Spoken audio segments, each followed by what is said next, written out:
ഹൃദയത്തിൻ ദാസൻ തിരുസഭതൻ പ്രിയപുത്രൻ കദളിക്കാട്ടിലച്ചൻ നല്ലൊരു സമറായൻ.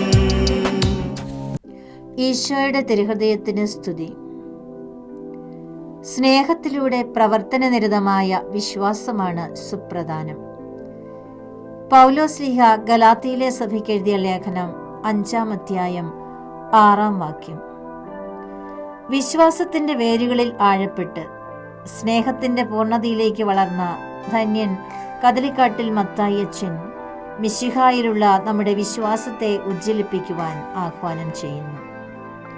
ഞാനാകുന്നു വാതിൽ എന്നുദ്ഘോഷിച്ച ഈശോയിലേക്ക് മറ്റുള്ളവരെ നയിച്ച് വിശ്വാസവാതിലുകളായി നിലകൊണ്ട പൂർവ്വപിതാക്കന്മാർ, പ്രവാചകന്മാർ, സ്ലീഹന്മാർ എന്നിവരെ പോലെ കദളിക്കാട്ടിൽ അച്ഛനും അനേകരെ ഈശോയുടെ തിരുഹൃദയത്തിലേക്ക് നയിക്കുന്ന വിശ്വാസവാതിലായി ഇന്നും നിലകൊള്ളുന്നു.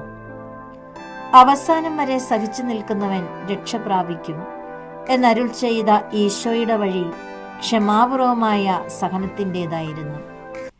ക്ലേശങ്ങളുടെയും ദുഃഖങ്ങളുടെയും നടുവിൽ ശാന്തതയോടെ നിലകൊണ്ട് ഈശോയുടെ തിരുഹൃദയത്തിൽ ചേക്കേറുവാൻ ധന്യൻ മത്തായി അച്ഛന് കരുത്തു പകർന്നത് വിശ്വാസമാകുന്ന അക്ഷയനിധിയാണ്.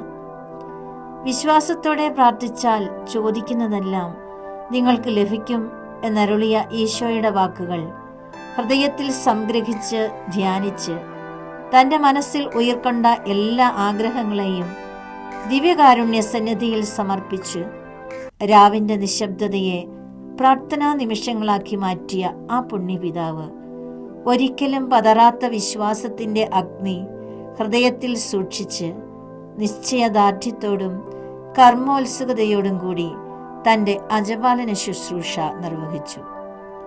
കനിവോടെ കണ്ണിമയ്ക്കാതെ മനുഷ്യമക്കൾക്ക് മുഴുവനും കാവലിരിക്കുന്ന തിരുഹൃദയത്തിലേക്ക് ഉറ്റുനോക്കി നമ്മുടെ വിശ്വാസത്തെ പാറ പോലെ ഉറപ്പുള്ളതാക്കി ലോകത്തിൻ്റെ പ്രകാശമായി മാറുവാൻ ആഹ്വാനം ചെയ്യുന്ന വിശ്വാസദീപം ധന്യൻ കദളിക്കാട്ടിൽ മത്തായി അച്ഛൻ്റെ പാവന സ്മരണയ്ക്ക് മുൻപിൽ സ്നേഹപ്രണാമം.